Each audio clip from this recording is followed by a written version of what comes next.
আলমডাঙ্গাবাসী কেমন আছেন আপনারা?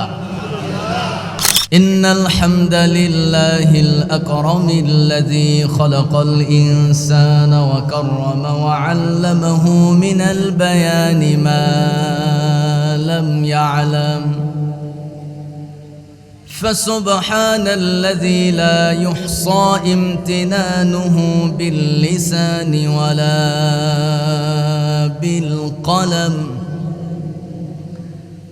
نشهد أن لا إله إلا الله وحده لا شريك له ونشهد أن سيدنا وحبيبنا ومولانا محمدا عبده ورسوله الذي أرسله بالحق بشيرا ونذيرا وداعيا إلى الله بإذنه وسراجا وقمرا منيرا فقد قال الله تبارك وتعالى في كلامه المجيد وفرقانه الحميد সবাই বলুন আউযু বিল্লাহি মিনাশ শাইতানির রাজীম বিসমিল্লাহির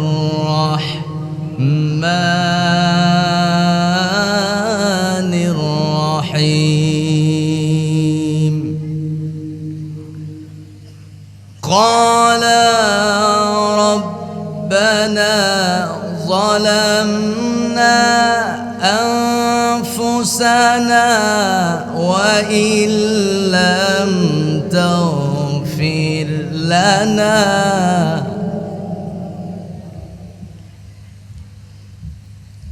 وإن لم تغفر لنا وترحمنا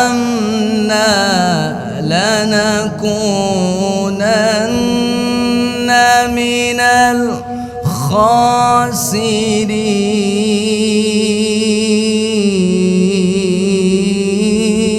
الخاسرين قال اهبطوا بعضكم لبعض عدو ولكم في الأرض مستقر ومتاع إلى حين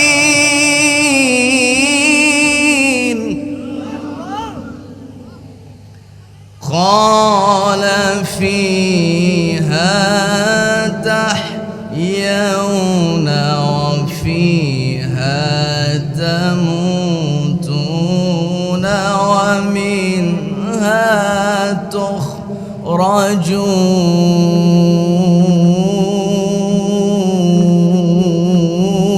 تخرجون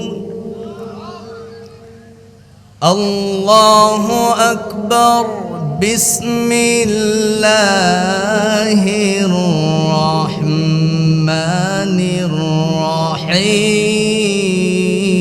الرحيم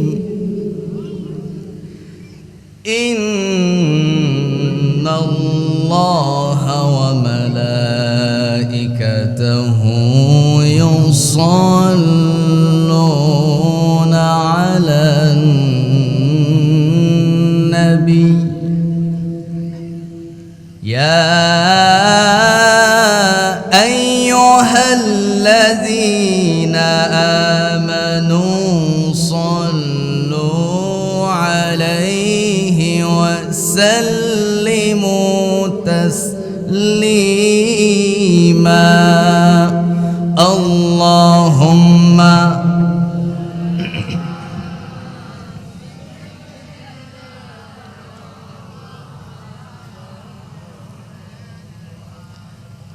وعلى وعلى آل.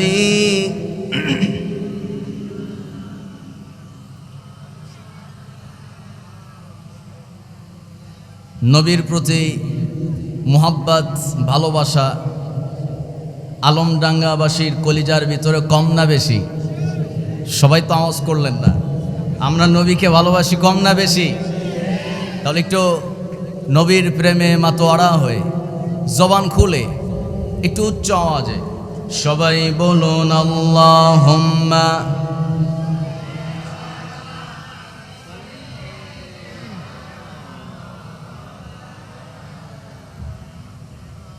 ওয়ালা আলি সাইয়্যিদিনা।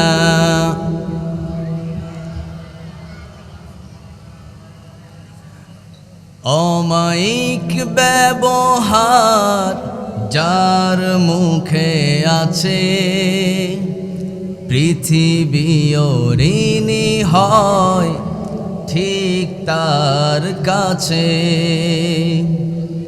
অমায়িক ব্যবহার যার মুখে আছে, পৃথিবী ঋণী হয় ঠিক তার কাছে। ব্যবহার জয় করে মানুষের মন, পরাজিত হয়ে যায় অস্ত্র তখন। ব্যবহার জয় করে মানুষের মন, পরাজিত হয়ে যায় অস্ত্র তখন। বিনয়ের অফুরান শক্তি আছে, পৃথিবী ঋণী হয় ঠিক তার কাছে। আচরণ ভালো যার সেই তো ভালো, যার কাছে গেলে বাড়ে মনের আলো। যে মানুষ সৎ নিজের কাছে, পৃথিবী ঋণী হয় ঠিক তার কাছে।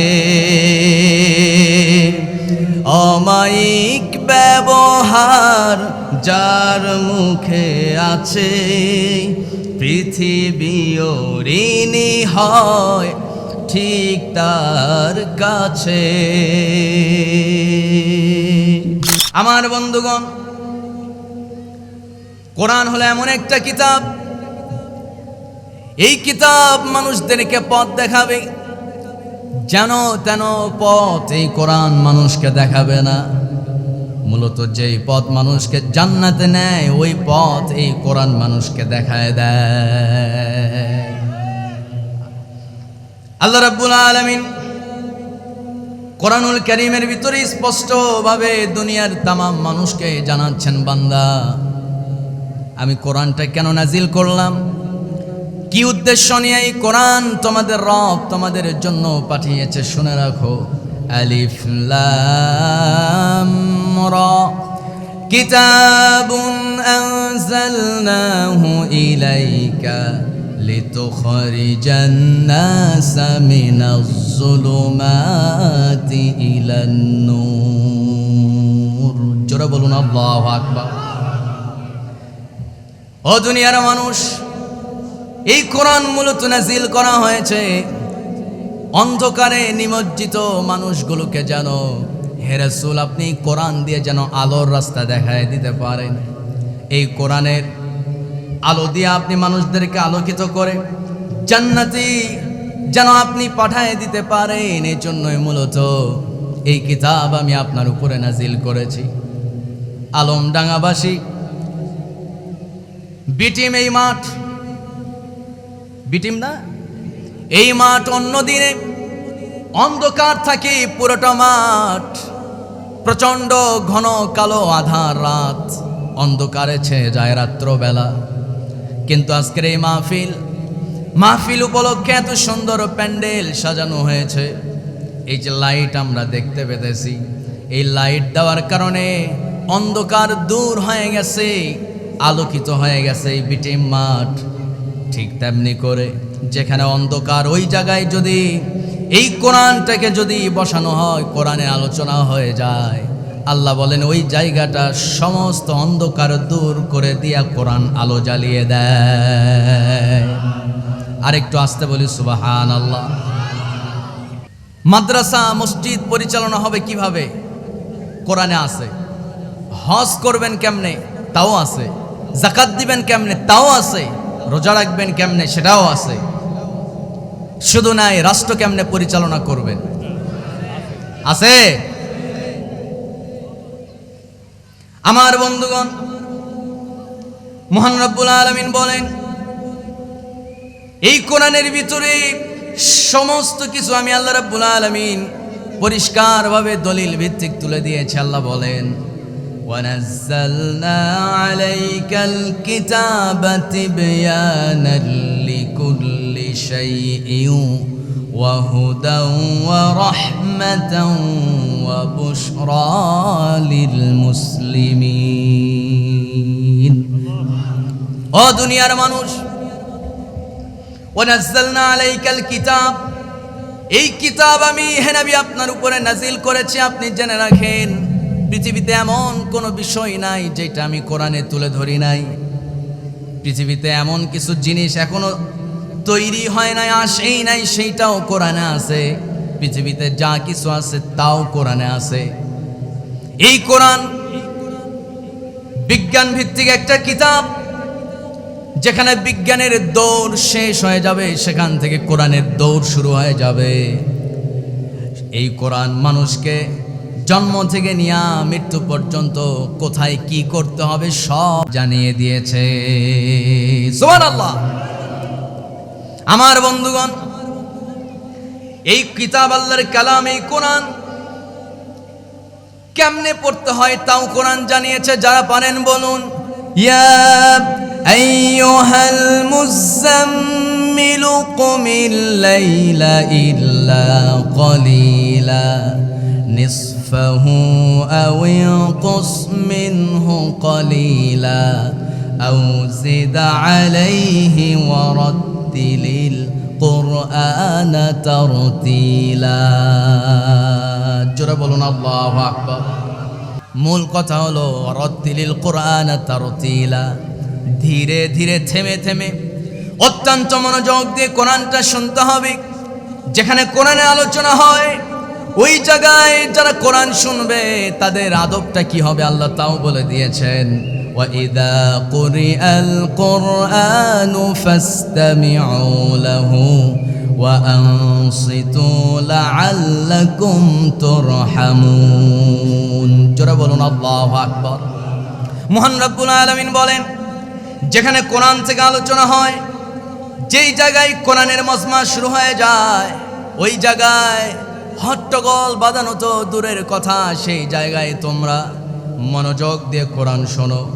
অত্যন্ত মনোযোগ দিয়া চুপ মেরে ফাসতামিউ লাহু ওয়া আনসিতু, চুপ মেরে থাকো, মনোযোগ দিয়ে কোরআন শোনো। আশা করা যায় তোমাদের উপরে আল্লাহর রহমত বর্ষণ হয়ে যাবে।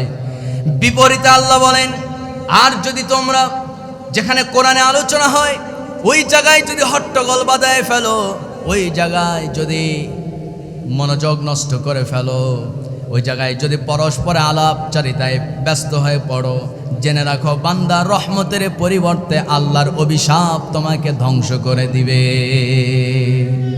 আসতে কবেন না, ঠিক কিনা? আমার বন্ধুগণ, বিগত সরকারের আমলে আমরা দেখেছি মুফাসসির কোরআন থেকে তাফসীর করতেছে, কোরআন থেকে কথা বলতেছে। আলোচনার এক পর্যায়ে ডানে বামে স্টেজে বসা অতিথিবৃন্দ যাদের নাম উঠানো হয় কিছু টাকার বিনিময়ে, নামাজ পড়ে না 1 ওয়াক্ত, গাঞ্জা টানে 5 ওয়াক্ত, আছে না নাই? আসতে কবে আছে না নাই? বিগত দিনে আমরা দেখেছি সবচাইতে অসভ্য মানুষগুলোকে স্টেজে বসানো হতো সভ্য আলেমের পাশে। আর তারা কি করত? কোরআন থেকে যখন হক কথাগুলো, পরিষ্কার স্পষ্ট কথাগুলো যখন তিনি আলোচক কোরআন থেকে বলতো, যখন নাকি ওই সুদখোর, ঘুষখোর, জানাকার ওই নেতার বিরুদ্ধে যখন কথাগুলো চলে যায়, মাইকটা আস্ত টান দিয়ে বলে হুজুর নেমে যান, রাজনীতি বক্তব্য হচ্ছে। চুপ মেরে আছেন যে সবাই, ঠিক কিনা? আছে? তারা আর আছে আশপাশে? কথা কয় না, আছে আছে। আমার বন্ধুগণ, আমার ভাইয়েরা, গভীর মনোযোগ। আল্লাহ রাব্বুল আলামিন বলেন, ও দুনিয়ার মানুষরা শুনে রাখো, এই কোরআনকে ভালোবাসবি তো আল্লাহ তোমাকে ভালোবাসবে, দুনিয়াও তোমাকে ভালোবাসবে। কোরআন যদি আপনি মানতে নাও পারেন, কোরআনের বিরোধিতা করেন না, কারণ যে কোরআনের বিরোধিতা করবে নিশ্চিত ধ্বংস তার চলে আসবে। আবু জেহেল কোরআনের বিরোধিতা করছে, টিকতে পারছে নাকি? কোন সবাই তো বলে না। কারো রক্তে আবু জেহেলের মিশ্রণ আছে নাকি? তাহলে সবাইকে একসঙ্গে বলতে হবে, আবু জেহেল কোরআনের বিরোধিতা করে টিকতে পারছে? এই কোরআনের বিরোধিতা করে বাদশা মনসুর, সেও টিকতে পারে নাই।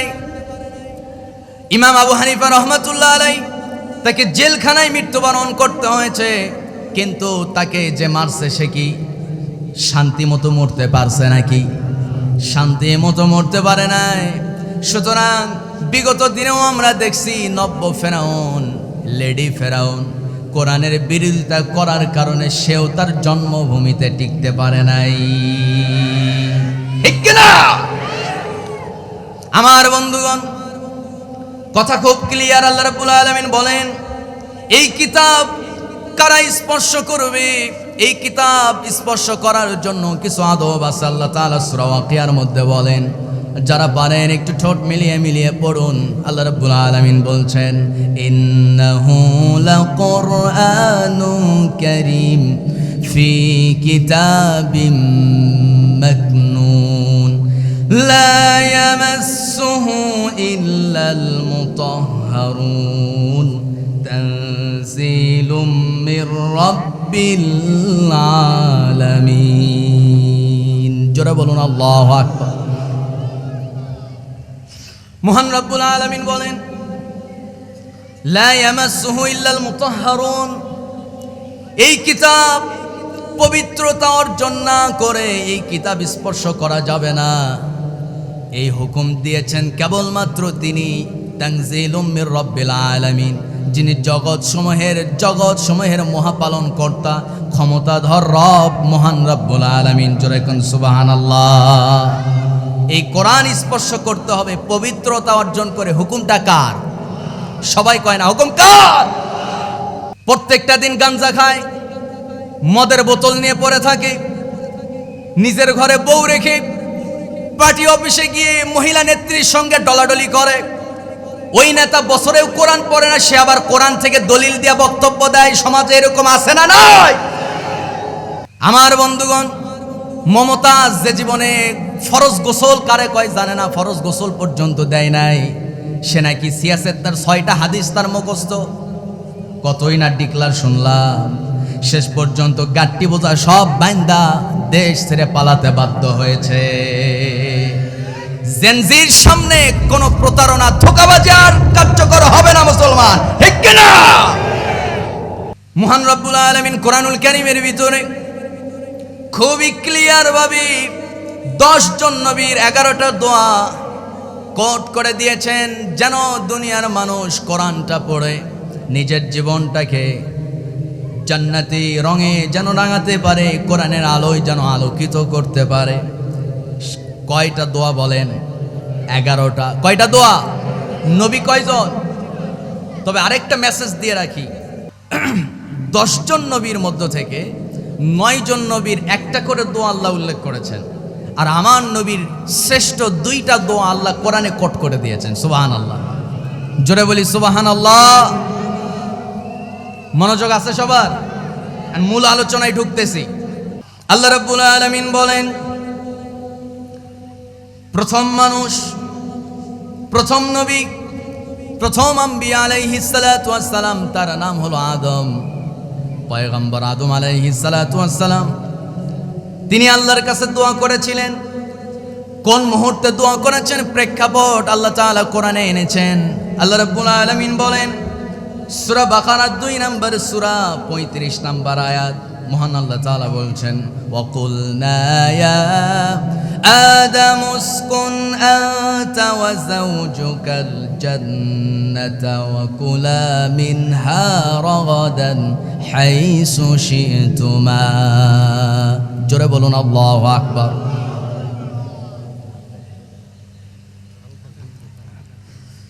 আল্লাহ তাআলা বলছেন, বান্দারে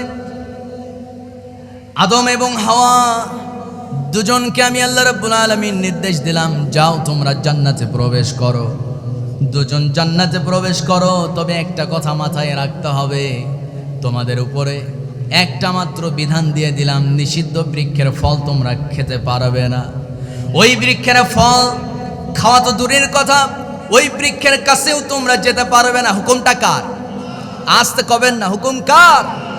নামাজের হুকুম দেয় নাই, রোজাও রাখতে কয় নাই, হজ করা তো দূরের কথা, দান সাদাকা কাকে করবে? দুজন মানুষ মাত্র। আমার বন্ধুগণ, বিধান শুধু একটা। কি বিধান? নিষিদ্ধ বৃক্ষের কাছে যাওয়া যাবে না, ওই বৃক্ষের ফলও খাওয়া যাবে না। এই একটা মাত্র হুকুম আল্লাহ রাব্বুল আলামিন দিয়েছেন। দুজন জান্নাতে ঢুকলেন, জান্নাতে থাকার পর আল্লাহ রাব্বুল আলামিন বলেন, তারা জান্নাতে গেল, কিন্তু তাদের জান্নাতে যাওয়া মোটেও ইবলিস সহ্য করতে পারল না। কারণ ইবলিসকে আল্লাহ তাআলা নির্দেশ দিয়েছিলেন, আদম সৃষ্টির পর আল্লাহ রাব্বুল আলামিন ইবলিসকে হুকুম দিয়েছিলেন, সবাই বলুন, ওয়াইয কুলনা লিল মালাইকাতি ইসজুদু লিআদম ফাসাজাদু ইল্লা ইবলিস আবা ওয়াস্তাকবারা ওয়া কানা মিনাল কাফিরিন। জোরে বলুন আল্লাহু আকবার। আল্লাহ রাব্বুল আলামিন বলেন, নির্দেশ দিলাম ফেরেশতা এবং জিন একজন, সেই ইবলিসকে হুকুম দিলাম আদমকে সিজদা দাও। সবাই আদমকে সিজদা দিল, কিন্তু ইবলিস সিজদা দেয় নাই। আবা ওয়াস্তাকবার ওয়া কানা মিনাল কাফিরিন। সঙ্গে সঙ্গে সে বিপদগামী হয়ে গেছে, পথভ্রষ্ট অভিশপ্ত শয়তানে পরিণত হয়ে গেছে। সেই ইবলিস চির দুশমন, মুমিনদের, মুসলমানদের, মানুষদের চির দুশমন। আল্লাহ রাব্বুল আলামিন বলেন, ওই ইবলিস সহ্য করতে পারলো না, তারা জান্নাতের ভিতরে থাক। করলো কি? ফাআযাল্লাহুমাশ শাইতানু আনহা ফাআখরাজাহুমা মিম্মা কানা ফি। জোরে বলুন আল্লাহু আকবার। আমার বন্ধুগণ, ইবলিস ধোকায় ফেলায় দিল, ধোকায় পড়ে গেলেন আদম হাওয়া। আদম আলাইহিস সালাম কিন্তু ধোকায় পড়ে নাই। খুব মনোযোগ দিয়ে কথাটা মাথায় রাখতে হবে। আমার বন্ধুগণ, আদম আলাইহিস সালামের স্ত্রী আম্মা জান হাওয়া আলাইহিস সালাতু ওয়াস সালাম মহিলা মানুষ, আলমডাঙ্গাবাসী। আপনারা প্রায় হয়তো একটা কথা শুনে থাকবেন বাপ চাচার মুখে। বাপ চাচারা বলতো, পুরুষ মানুষের হাঁটুর তলায় থাকে মহিলা মানুষের বুদ্ধি। কথা কি শুনছেন কোনোদিন? এই কথা কি কয় এলাকায়? আমার বন্ধুগণ, ঠিক তাই তো হলো। মহিলা মানুষ আম্মা জান হাওয়া আলাইহিস সালাতু ওয়াস সালাম জান্নাতের ভিতরে থাকলেন, যখন নাকি ইবলিস তারে ডাক দিয়েছে, মা হাওয়া, একটা জরুরি কথা আছে, শোনা যাবে নাকি? কি কথা? আম্মা জান হাওয়া আলাইহিস সালাম কাছে গেলেন। ইবলিস বলতেছে, মা হাওয়া, এই জান্নাতের ভিতরে একটা নিষিদ্ধ বৃক্ষ আছে, ওই বৃক্ষের ফল আল্লাহ কি খাইতে বারণ করছে নাকি? হ্যাঁ, বারণ করছে। এই তো লাগছে প্যাঁচ। কি প্যাঁচ লাগছে? এই নিষিদ্ধ বৃক্ষের ফল আল্লাহ আমারেও খাইতে বারণ করছিল, কিন্তু আমার একজন শুভাকাঙ্ক্ষী আমাকে খাইতে বলছিল।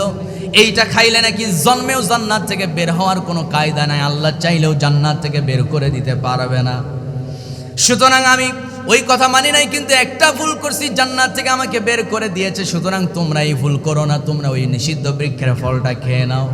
আম্মা জান হাওয়া আলাইহিস সালাম ওই কথা শুনে মনে মনে চিন্তা করলেন, কথা তো ঠিকই, খুবই তো সুন্দর পরামর্শ দিয়েছে। একা খাবো কেন, আমার স্বামীরও বাঁচানো লাগবে। করছে কি? নিষিদ্ধ বৃক্ষের ফলটা নিলেন। ওই নিষিদ্ধ বৃক্ষের ফল নিয়া চিপায়া রস বানায়া দুইটা পাত্রের মধ্যে করে নিয়া একটা তিনি দিলেন তার স্বামী আদম আলাইহিস সালামের হাতে, আর একটা তার হাতে। দুজন বিসমিল্লাহ বলে পান করলেন। মুহূর্তের মধ্যে জান্নাতি পোশাক খুলে গেল। আদম আলাইহিস সালাম নিজের ভুল বুঝতে পারলেন। বুঝতে পেরে তিনি চোখের পানি ফেলাতে শুরু করলেন। আল্লাহ বললেন, আর সুযোগ নাই, জান্নাত আর থাকা যাবে না। দুনিয়াতে পাঠায় দেওয়া হলো, দুজন দু জায়গায় পড়লেন। জাবালে রহমত নামে একটা পাহাড় আছে, ওই পাহাড় এমন একটা বরকতময় পাহাড়, যেই পাহাড়ে আমার নবীজি বিদায় হজের ভাষণটা পর্যন্ত ওই পাহাড়ে দিয়েছেন। আমার বন্ধুগণ, ওই জাবালে রহমত নামক যেই পাহাড়, যারা হাজী সাহেব আপনারা দেখেছেন, আপনারা গিয়েছেন, জাবালে রহমত পাহাড়ে উঠবেন, আলাদা সুন্দর একটা বাতাস আপনার শরীরে লাগবে, যেটা মনে হবে জান্নাতি একটা বাতাস। আবার জাবালে নূর, হেরা পর্বত যেখানে কোরআন নাজিল হয়েছে, ওই জায়গায় যাবেন, প্রচণ্ড কষ্ট, প্রায় 2200 মিটার উচ্চতা বিশিষ্ট সেই জাবালে নূর পাহাড়। ওই পাহাড়ের উপরে ওঠার পর যখন নাকি নবীজি যেই জায়গায় মাত্র একটা মানুষই দাঁড়াতে পারে, ওই জায়গায় যখন আপনি দাঁড়াবেন, নামাজের দুরাকাত নামাজের যখন নিয়ত করবেন, দেখবেন অটোমেটিক একটা হাওয়া আপনার শরীরে লাগতেছে, মনে হয় যেন জান্নাতি বাতাস, সমস্ত ক্লান্তি মুহূর্তের মধ্যে দূর হয়ে যায়। সুবহানাল্লাহ। আমার বন্ধুগণ, জান্নাতি হাওয়া যদি শরীরে লাগাতে চান, ওই জাবালে নূর, জাবালে রহমত পাহাড়গুলোতে উঠবেন, প্রচণ্ড ক্লান্তি শরীরে অনুভব হবে। কিন্তু যখন একেবারে চূড়ায়, পাহাড়ের চূড়ায় যখন উঠবেন, এমন সুন্দর বাতাস আপনার দিলকে ঠান্ডা করে দিবে, মনে হবে যেন আপনি একটা অন্যরকম পরিবেশে এসে গেছেন। আমার বন্ধুগণ, আমার ভাইয়েরা, গভীর মনোযোগ। সেই জাবালে রহমত নামক পাহাড়ে আমাদের আদি পিতা, আদি মাতা, আব্বাজান হাওয়া, আদম আলাইহিস সালাম, হাওয়া আলাইহিস সালাম, দুজন পুরুষ মহিলা, দুজন প্রথম মানুষ সেই জাবালে রহমত নামক পাহাড়ে তারা মিলিত হলেন। মিলিত যিনি করছে, আওয়াজ করে বলুন তিনি কে? আর একটু আসতে বলেন কে? আমার বন্ধুগণ, ওই পাহাড়ে দুজনে একত্রিত হলেন। আল্লাহ রাব্বুল আলামিন দুজনকে দোয়া শিখায় দিলেন। মহান রাব্বুল আলামিন বলেন, ফাতালাক্কা আদামু মির রাব্বিহি কালিমাতিন ফাতাবা আলাইহি ইন্নাহু হুয়াত তাওয়াবুর রহিম। জোরে বলুন আল্লাহু আকবার।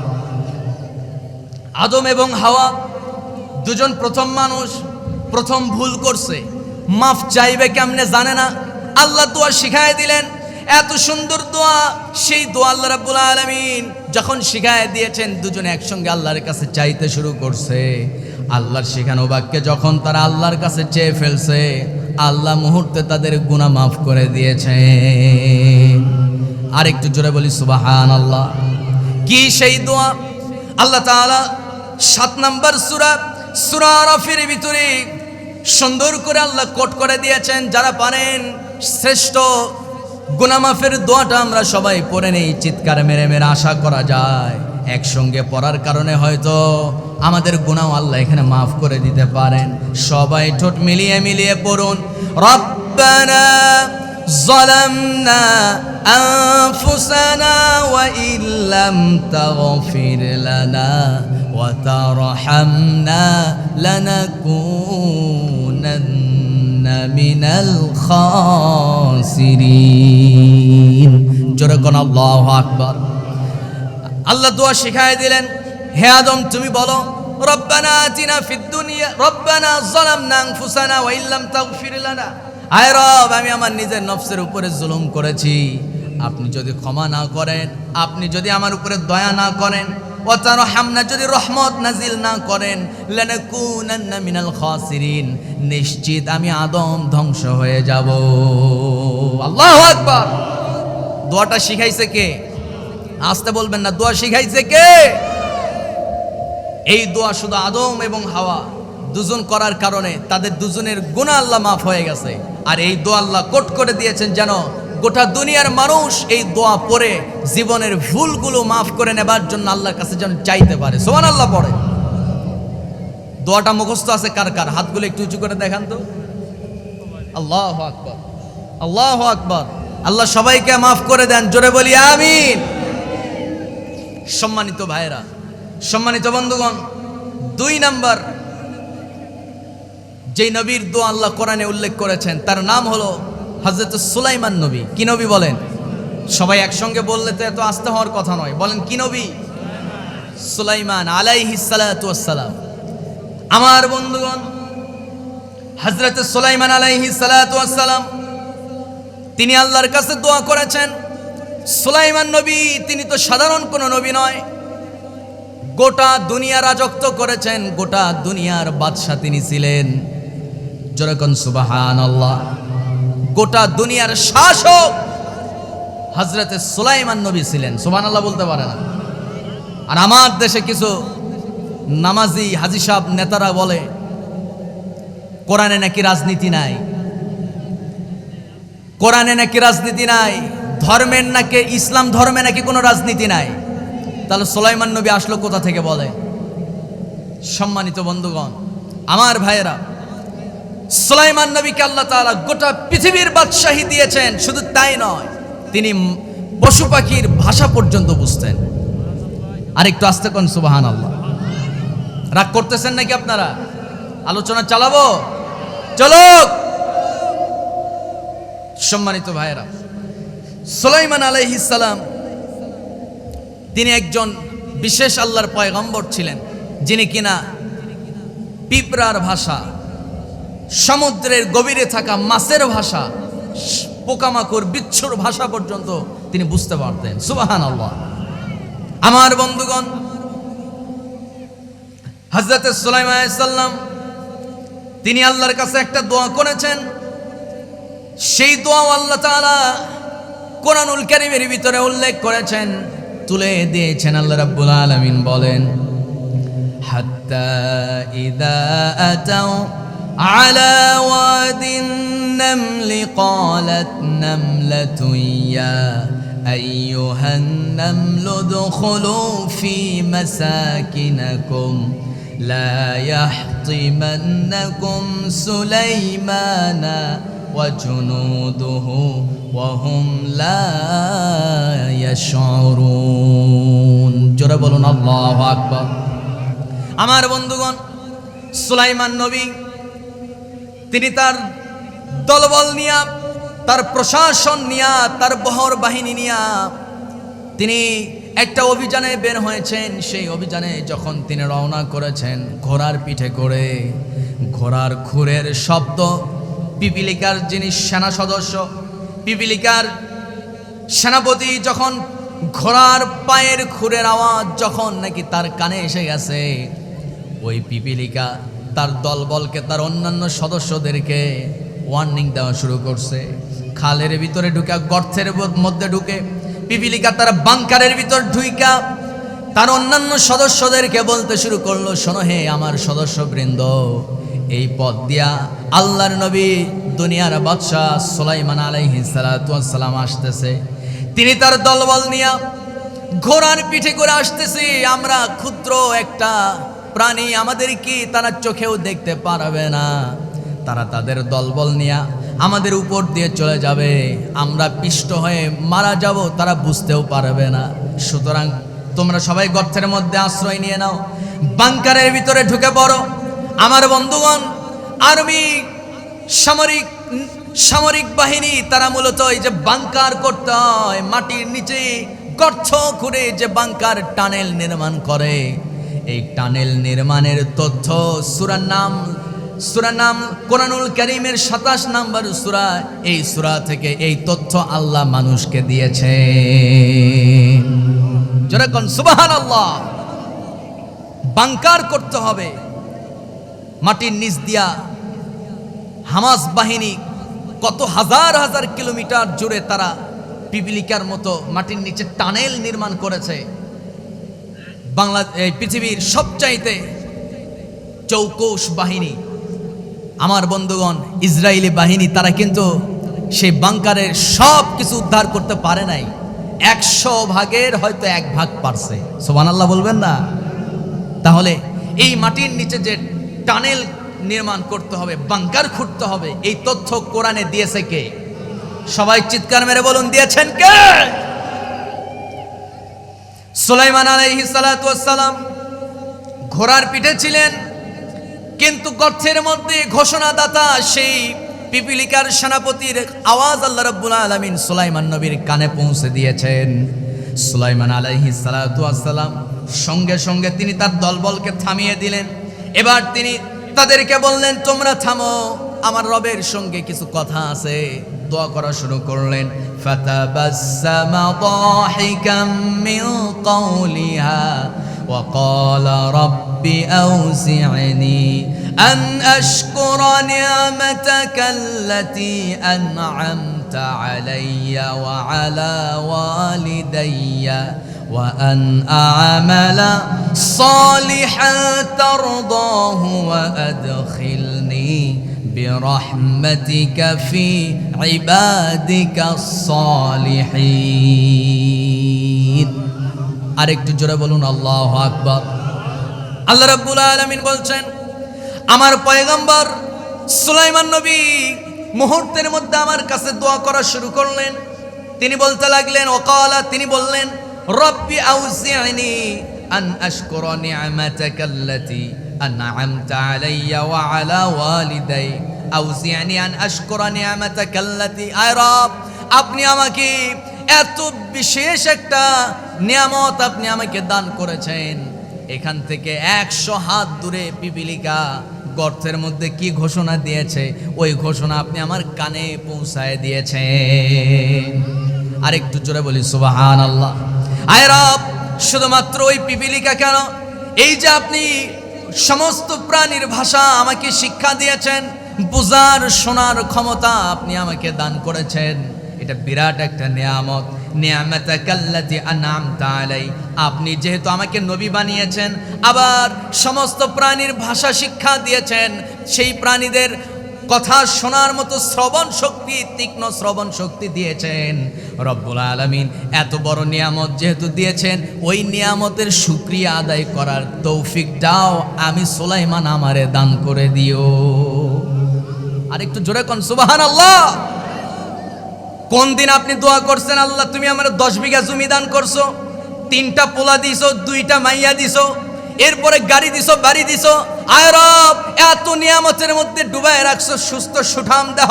রব্বুল আলামিন, আপনি আমারে এত নিয়ামত দিয়েছেন, এই নিয়ামতের শুকরিয়া আদায় করার তৌফিকটাও আমারে দান করো। এই দোয়া কি কোনোদিন আলমডাঙ্গাবাসী করছে নাকি? কথা কয় না, বলেন বলেন, করছেন? আওয়াজ দিচ্ছে না। এই দোয়া করছেন কেউ? কেউ আমরা এই দোয়া করি না। কি কি একজন ব্রেনিয়ান একজন নবী দোয়া করছে রব্বুল আলামিন, যা নিয়ামত তুমি আমারে দিবা, শুধু নিয়ামত দিলে হবে না, ওই নিয়ামতের শুকরিয়া আদায় করার তৌফিকটাও দান করো।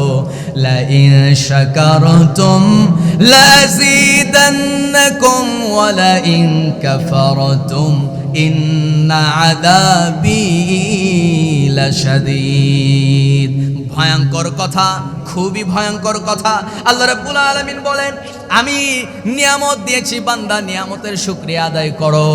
আর যদি নিয়ামতের শুকরিয়া আদায় না করো, ও বান্দা জেনে রাখো, এই নিয়ামতের হিসাব এত কড়াই গন্ডায় আমি আল্লাহ তাআলা তোমার থেকে নেব। জেনে রাখো বান্দা, যদি তুমি নিয়ামতের শুকরিয়া আদায় করতে না পারো, তাহলে বান্দা আমি তোমার সমস্ত সম্পদগুলো আমি ধ্বংস করে দেব। বান্দা তুই টেরই পাবি না। শুধু তাই নয়, দুনিয়াতে লাঞ্ছিত করব, আখিরাতে ভয়ঙ্কর আযাব শাদীদ, ভয়ঙ্কর আযাব তোর জন্য আমি অপেক্ষমান হিসাবে রেখে দেব বান্দা। সুতরাং যা নিয়ামত দিয়েছি শুকরিয়া আদায় করো। শুকরিয়া আদায় করলে নিয়ামত যিনি বাড়ায় দিবে, চিৎকার মেরে বলুন তিনি কে? সবাই তো বলে না কে? কথা বলতে পারি, আল্লাহর নাম নিতে পারি, এই শক্তি দিছে কে? সবাই বলেন দিছে কে? চোখ দিয়ে দেখতে পারি, নিয়ামতটা কার? কান দিয়ে শুনতে পারি, নিয়ামতটা কার? এই জিহ্বা দিয়ে কথা বলতে পারি, নিয়ামত কার? নাক দিয়া অক্সিজেন নিতে পারি, নিয়ামত কার? আল্লাহ বলছেন, কুল হুয়াল্লাযী আনশাআকুম ওয়া জাআলা লাকুমুস সামআ ওয়াল আবসারা ওয়াল আফইদা ক্বালিলাম মা তাশকুরুন। জোরে বলুন আল্লাহু আকবার। ও বান্দা, তোমার শরীরের দিকে তাকাও, এমন 3টা নিয়ামত দিয়া আমি তোমাকে বান্দা চমৎকার করে সৃষ্টি করেছি, তুমি শুকরিয়া আদায় করে শেষ করতে পারবে না। 1 নাম্বার হলো বান্দা আমি শ্রবণ শক্তি দিয়েছি, 2 নাম্বারে দৃষ্টি শক্তি দিয়েছি, সামা ওয়াল আবসার ওয়াল আফইদা, ভালো কোনটা খারাপ কোনটা বোঝার শক্তি দিয়েছি। বান্দা কোনটা ভালো কোনটা খারাপ বোঝার শক্তি যদি না দিতাম, স্ক্রু যদি একটু ঢিল করে দিতাম, মানুষজন সবাই তোমারে পাগল বলে বলে ডাক দিত, দুনিয়াতে সম্মানই থাকতো না। চোখ যদি একটা অন্ধ বানায় দিতাম, দৃষ্টিশক্তি যদি আমি কেড়ে নিতাম, বান্দারে দুনিয়াতে তোমার কোনো দামই থাকতো না। শ্রবণ শক্তি যদি কেড়ে নিতাম, বোবা যদি বানায় দিতাম, এই সমাজে তোমার কোনো দামই থাকতো না। এত বরকতময় নিয়ামতগুলো দিলাম, সেই নিয়ামত পাইয়া আল্লাহর দেওয়া জবান পাওয়ার পর, আল্লাহর দেওয়া শ্রবণ শক্তি পাওয়ার পর, আল্লাহর দেওয়া দৃষ্টিশক্তি পাওয়ার পর, আল্লাহর দেওয়া এই যে কথা বলার শক্তি, এত কিছু আল্লাহ আকল বিবেক দিলেন, সব কিছু পাওয়ার পর যারা নাফরমানি কইরা সামান্য বিড়ি আর এক কাপ চায়ের কাছে বিক্রি হয়ে যারা টিপ মারে, বাম জায়গায় বাম দলে, আশা করা যায় সে পথভ্রষ্ট হয়ে গেছে। জোরে বলেন ঠিক কিনা? আমার বন্ধুগণ গভীর মনোযোগ। মহান রব্বুল আলামিন দুনিয়ার তামাম মানুষকে বলছে, হযরত সুলাইমান আলাইহিস সালাম এত সুন্দর করে দোয়া করেছে, আল্লাহর আরশটা কেঁপে গেছে। আল্লাহ রাব্বুল আলামিন বলেন, আলাইয়া ওয়া আলা ওয়ালিদাইয়া ওয়া আন আমালা সালিহান তারদাহু ওয়া আদখিলনি বিরহমাতিকা ফি ইবাদিকাস সালিহিন। জোরে বলুন আল্লাহু আকবার। মহান রব্বুল আলামিন বলেন, সুলাইমান নবী শুধুমাত্র শুকরিয়া আদায় করার যে তৌফিক, সেটা শুধু আমার কাছে চেয়ে ক্ষান্ত হয় নাই, সে তারপরে বলেছে, ওয়া আলা ওয়ালিদাই, আয় আমার রব, আপনি আমার মা বাবাকে সম্মানিত করেন। ওয়া আলা ওয়ালিদাই ওয়া আন আমালা সালিহান তারদাহু ওয়াদখিলনি বিরহমাতিকা ফি ইবাদিকাস সালিহিন। রব্বুল আলামিন আমলে সালেহ, নেক কাজ, ভালো কাজ করার তৌফিক আপনি আমাকে দান করেন আমার উপরে। ওয়াদখিলনি বিরহমাতিক, আপনি আমাকে রহমতের মধ্যে দাখিল করেন, আপনার রহমতের চাদরে আমাকে সব সময় বেষ্টিত বেষ্টনী দিয়ে রাখেন। বিরহমাতিকা ফি ইবাদিকাস সালিহিন। রব্বুল আলামিন আপনি আমাকে সালিহিন সত্যবাদীদের কাতারে থাকার তৌফিক দেন। সুবহানাল্লাহ।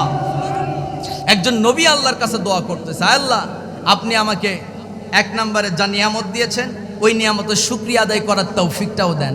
আপনি আমার মা বাবাকে সম্মানিত করেন, আপনি আমাকে সালিহিন নেককারদের অন্তর্ভুক্ত করেন, আপনি আমাকে বেশি বেশি সৎ কাজ করার তৌফিক দেন, আপনি আমাকে সবসময় আপনার নিরাপত্তার মধ্যে, রহমতের কোলে আপনি আমাকে লালন পালন করেন। সুবহানাল্লাহ বলবেন না? এই দোয়া করার দরকার আছে না নাই? সবাই বলেন, আছে না নাই? বিরক্ত হচ্ছেন আপনারা? আলোচনা চালাবো?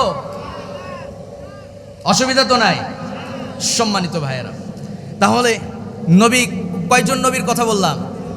সবাই একসঙ্গে বলেন, আর একটু জোরে, কয়টা? দুইজন নবী। একজন হলো আদম, আরেকজন কে? সুলাইমান নবী।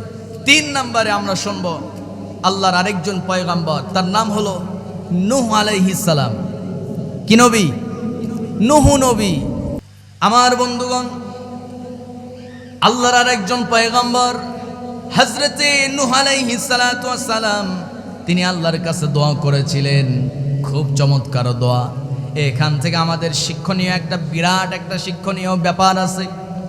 আমার বন্ধুগণ, হযরত নূহ আলাইহিস সালাম যখন নাকি আল্লাহর কাছে দোয়া করলেন, রব্বুল আলামিন শত শত বছর ধরে আমি আমার উম্মতকে কোরআনের দাওয়াত দিলাম, আপনার আসমানি কিতাবের দাওয়াত দিলাম, কিন্তু আপনার এই বান্দাগুলো এতটাই নাশুকরি, এতটাই অকৃতজ্ঞ, তারা আমার কথা তো শুনতেই চায় না, কানে হাত ঢুকায় দেয়, চোখ বন্ধ করে ফেলে।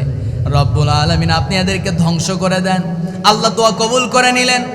যেই না আল্লাহ দোয়া কবুল করে নিয়েছেন, মহান রব্বুল আলামিন একটা নৌকা বানাতে বললেন। ওই নৌকা বানানো যখন কমপ্লিট হয়ে গেল, নৌকার উপরে তিনি উঠলেন। যারা ঈমান এনেছে, যারা নবীর প্রতি ঈমান এনেছে, তাদেরকেও নৌকায় উঠালেন। এরপরে হযরত নূহ আলাইহিস সালাম তিনি তার সন্তান কেনানকে উদ্দেশ্য করে বলছেন, ওহে আমার বৎস কেনান, দয়া করে বাবারে, তুমি ঈমান আনো নাই, আল্লাহর গোলামি করো না, এই মূর্তি পূজক লোকগুলোর সঙ্গে তুমিও আল্লাহর সঙ্গে শিরিক করো, কিন্তু আমার বৎস শুনে রাখো, আজকে কেউ নিস্তার পাবে না, আজকে কেউ আল্লাহর আযাব থেকে রক্ষা পাবে না। সুতরাং ওহে আমার বৎস, দয়া করে অন্তত বাঁচার জন্য আমার নৌকায় উঠে পড়ো। এই নৌকায় যদি তুমি উঠতে পারো, আশা করা যায় তুমি বেঁচে যাবে। হযরত নূহ আলাইহিস সালামের ছেলে কেনান বলতে লাগলো, বাবা আমি এই বড় পাহাড়, যদি পাহাড়ে আমি উঠেছি, এই পাহাড় কখনো তোমার আল্লাহর প্লাবন আমাকে ধ্বংস করতে পারবে না। জোরে কর নাউজুবিল্লাহ, আরেকটু জোরে কর নাউজুবিল্লাহ। এই পাহাড় পর্যন্ত তোমার খোদার, তোমার রবের পানি আমাকে স্পর্শ করতেই পারবে না। নূহ আলাইহিস সালাম বারবার সতর্ক করেছেন, অনুরোধ করেছেন, শুনে নাই। আমার বন্ধুগণ, আল্লাহ রাব্বুল আলামিন বলেন, ক্বালা সাআওই ইলা জাবালি ইয়াসিমুনি মিনাল মা ক্বালা লা আসিমাল ইয়াউমা মিন আমরিল্লাহ ইল্লা মান রাহিম وحال بينهما الموج فكان من المغرقين। জোরে বলুন আল্লাহু আকবার। মহান রব্বুল আলামিন বলেন, আমার নবী নূহ আলাইহিস সালাম লাশ সন্তানকে জানায় দিলেন, আজকের এই আযাব থেকে, এই ভয়াবহ আল্লাহর আযাব, আল্লাহর আক্রমণ থেকে যদি তুমি বাঁচতে চাও, তাহলে অবশ্যই নৌকায় উঠতে হবে। তাছাড়া কেউ তোমাকে বাঁচাতে পারবে না। আল্লাহর রহমত ছাড়া তুমি বাঁচতে পারবে না। সঙ্গে সঙ্গে সন্তান জবাব দিল, তোমার আল্লাহ কখনোই আমাকে তার আযাবে গ্রেফতার করতে পারবে না।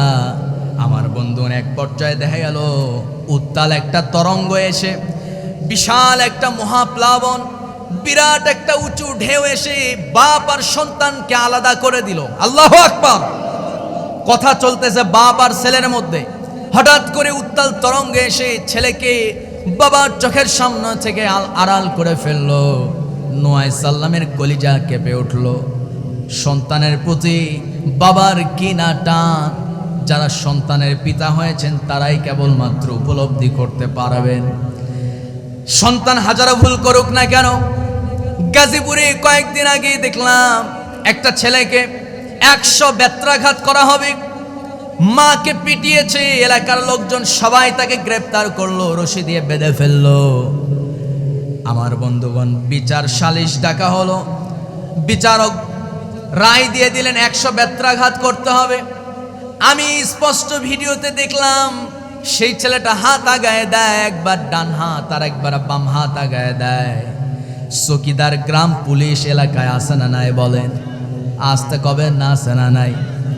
ওই চকিদার বা গ্রাম পুলিশ বেতের একটা লাঠি নিয়া ডান হাতে মারে, বাম হাতে মারে। যখন গুনতে গুনতে 1 2 3 4 23 24 25টা যখন মারছে, সন্তান হাত তুলতে পারে না, সন্তান হাত উঠাতে পারে না। একবার এই হাত উঠায়, মার খেয়ে এই হাত উঠানোর শক্তি পায় না। মাত্র 24-25টা বেতের আঘাত খেয়ে তার হাত ব্যথায় কাতর হয়ে গেছে। এই দৃশ্য যখন সেই ছেলেটার বাবা এবং সেই ছেলের মা যখন দেখছে, মা দৌড়ে গিয়া গ্রাম পুলিশের কোমরটা চেপে ধরছে, বাবা ছেলেকে ধরছে, দুজন দুজনকে আলাদা করে ফেললো। হইছে, আমার ছেলের আর তোমরা মাইরো না, ও ভুল করছে, আমরা তারে মাফ করে দিলাম। জোরে কোন সুবহানাল্লাহ। বাপ মার কলিজার ভিতরে সন্তানের প্রতি এই মহাব্বত দিছে কে? আসতে বলবেন না, দিছে কে? আমার বন্ধুগণ, হাজারো অপরাধ করুক না কেন, ওই সন্তানটা, ওই ছেলেটা, গাজীপুরের সেই যুবক মাদকাসক্ত, মদ খাবে, নেশার জন্য টাকা চেয়েছে, বাপ মা টাকা দেয় নাই, বাপ মাকে মারধর করছে। যখন নাকি আঘাত করা হচ্ছে, বাপ মায়ের কলিজা ঠান্ডা হয়ে গেছে। মাত্র 20-25টা মাইট দেওয়ার পর বাপ মার চোখের সামনে এই দৃশ্য আর সহ্য হয় নাই। আল্লাহু আকবার। আমার বন্ধুগণ, হাজারো অপরাধ করলে সে তো আমার সন্তান, সে তো আমারই অরসজাতক সন্তান। আমার বন্ধুগণ, কেউ সহ্য করতে পারবে না।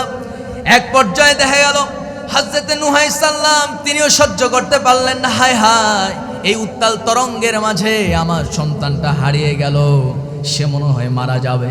আল্লাহর কাছে দোয়া করা শুরু করলেন, সিজদায় পড়ে গেছে।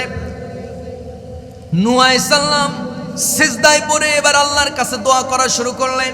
কি দোয়া করেছিলেন আল্লাহ রাব্বুল আলামিন সেই দোয়াও কোরআনে তুলে ধরেছেন। মহান রব্বুল আলামিন বলেন, ওয়ানাদা নূহুর রাব্বাহু ফাকালা রাব্বি ইন্না ইবনি মিন আহলি ওয়া ইন্না ওয়াদাকাল হক ওয়া আনতা আহকামুল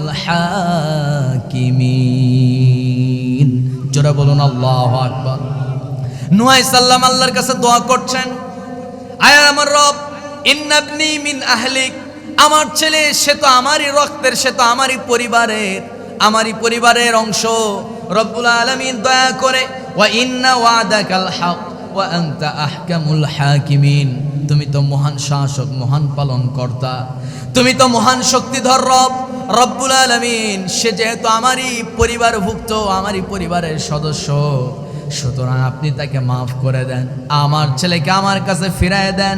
এই দোয়া যেই না করছি, আল্লাহ সঙ্গে সঙ্গে পাল্টা জবাব নূহ আলাইহিস সালামকে দিয়েছেন। কি জবাব দিয়েছেন শোনেন।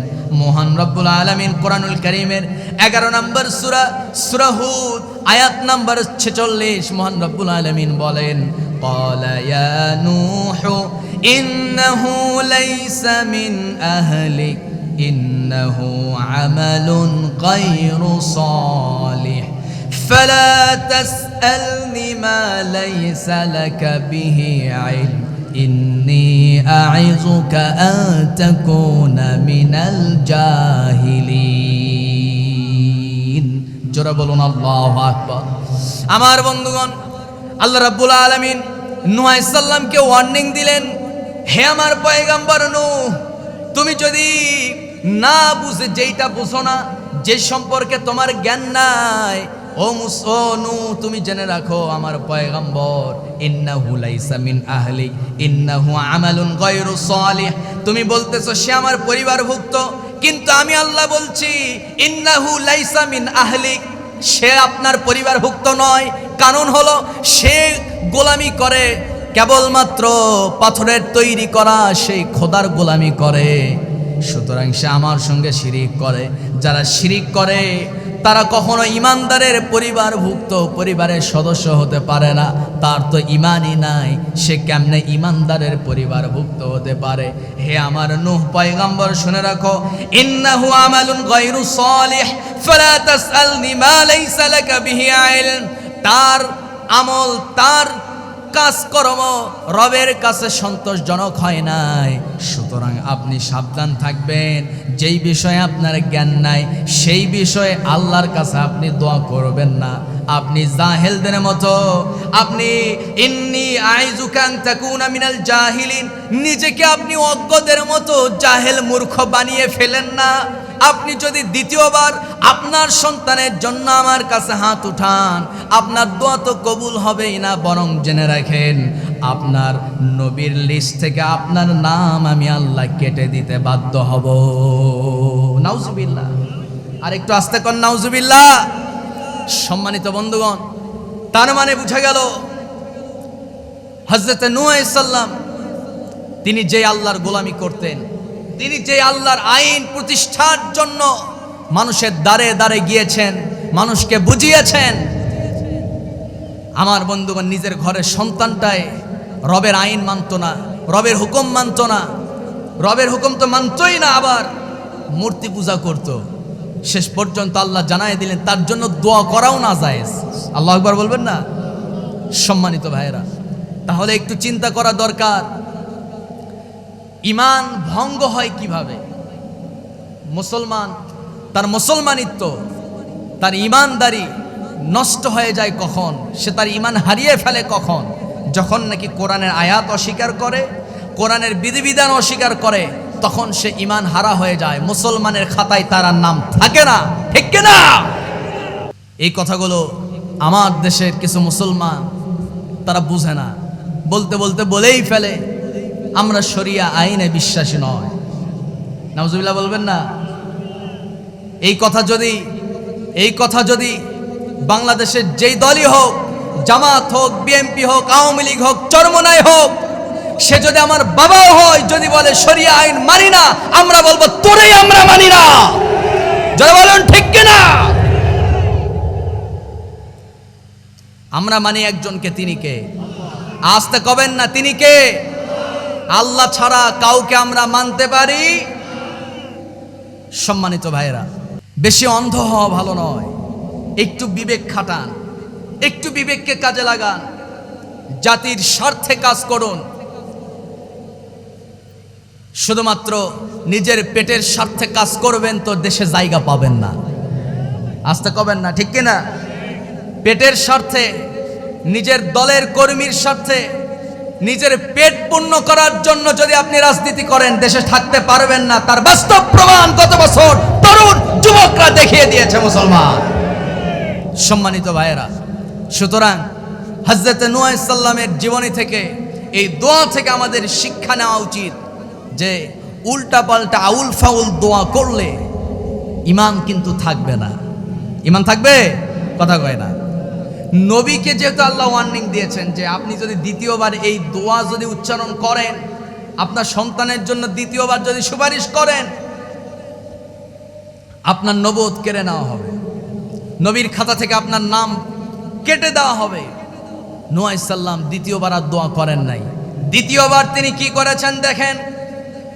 যেই না তাকে ওয়ার্নিং দেওয়া হয়েছে, পয়গম্বর নূহ আলাইহিস সালাতু ওয়াস সালাম এবার আবার হাত উঠালেন, আল্লাহকে বললেন, ক্বালা রাব্বি ইন্নী আউযু বিকা আন আসআলাকা মা লাইসা লি বিহি ইলম ওয়া ইল্লা তাগফির লি ওয়া তারহামনি আকুম মিনাল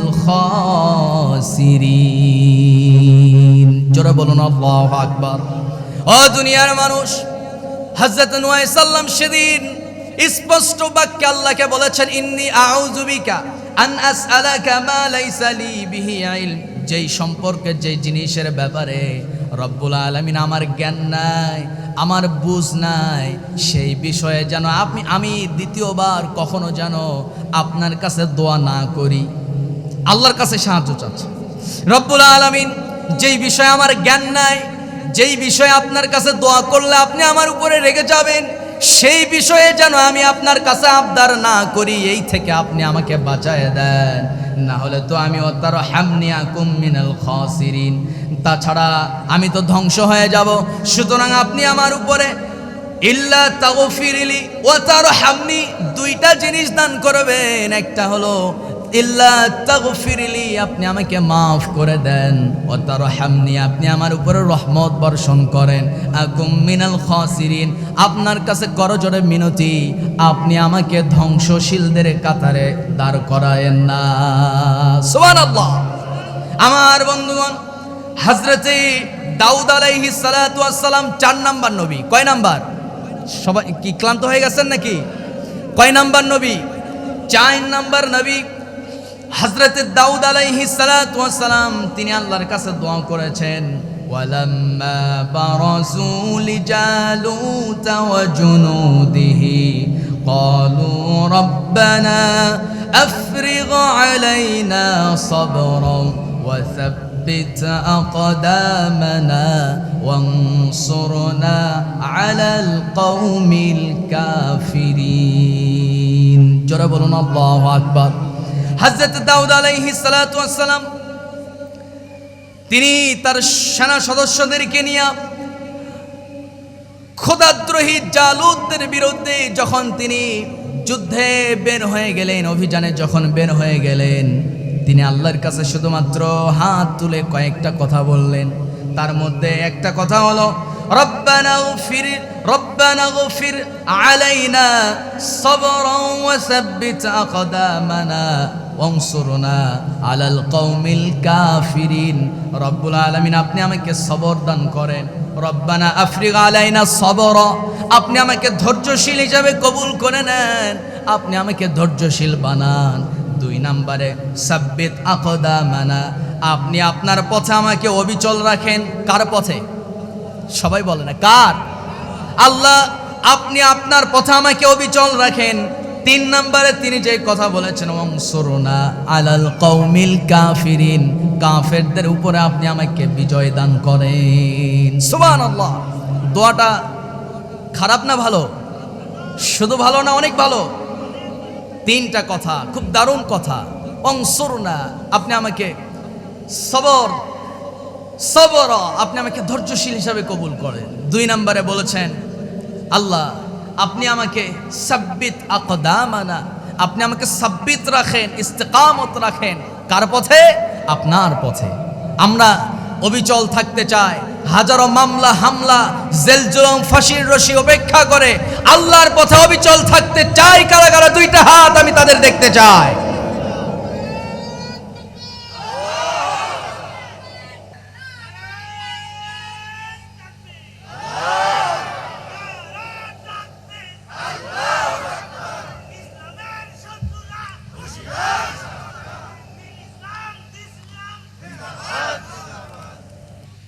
আমার বন্ধুগণ, কোরআনুল কারীমের 12 নম্বর সূরা, সূরার নাম সূরা ইউসুফ। সূরার নাম কি কোন? সূরা ইউসুফ। সেই সূরা ইউসুফের 101 নম্বর আয়াতের ভিতরে আল্লাহ রাব্বুল আলামিন ইউসুফ আলাইহিস সালামের দোয়া উল্লেখ করে দিয়েছেন।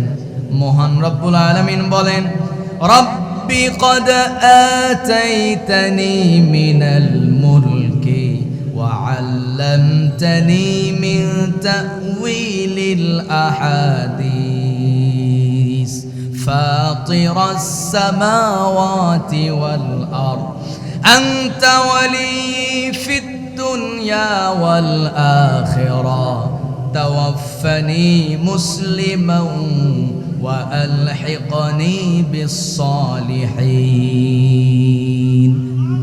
আরেকটু জোরে বলি আল্লাহু আকবার। আমার বন্ধুগণ, ইউসুফ পয়গম্বর আল্লাহর কাছে দোয়া করলেন, রব্বি কদ আতাইতানি মিনাল মুলক ওয়া আল্লামতানি মিন তা'ওয়িলিল আহাদিস। যখন তাকে রাষ্ট্রীয় ক্ষমতা দান করলেন, তখন তিনি আবার বলেছেন, রব্বুল আলামিন আপনি যেহেতু আমাকে রাষ্ট্রীয় ক্ষমতা দান করেছেন, সুতরাং আপনার কাছে আমার দাবি, কি দাবি? মিন তা'ওয়িলিল আহাদিস। আল্লাহ তাআলা আপনি আমাকে আরো একটা ক্ষমতা দিয়েছেন, আরো একটা নিয়ামত দিয়েছেন। সেই নিয়ামত হলো কে কি স্বপ্ন দেখে সেই স্বপ্নের ব্যাখ্যা করার যোগ্যতা আপনি আমাকে দান করেছেন। আমার বন্ধুগণ, হযরত ইউসুফ আলাইহিস সালাম বলছেন, ফাতিরাস সামাওয়াতি ওয়াল আরদ, হে আকাশ এবং পৃথিবীর মালিক, পৃথিবীর স্রষ্টা, আকাশ এবং জমিনের যিনি মালিক, হে আমার রব, আপনার কাছে আমার দাবি, আনতা ওয়ালিয়্যি ফিদ দুনিয়া ওয়াল আখিরাহ, আপনি দুনিয়া এবং আখিরাতে আমার অভিভাবক হয়ে যান। আল্লাহ যদি কারো অভিভাবক হয়ে যায়, তার কি কোনো আর টেনশন থাকতে পারে নাকি? আস্তে কয়, থাকতে পারে?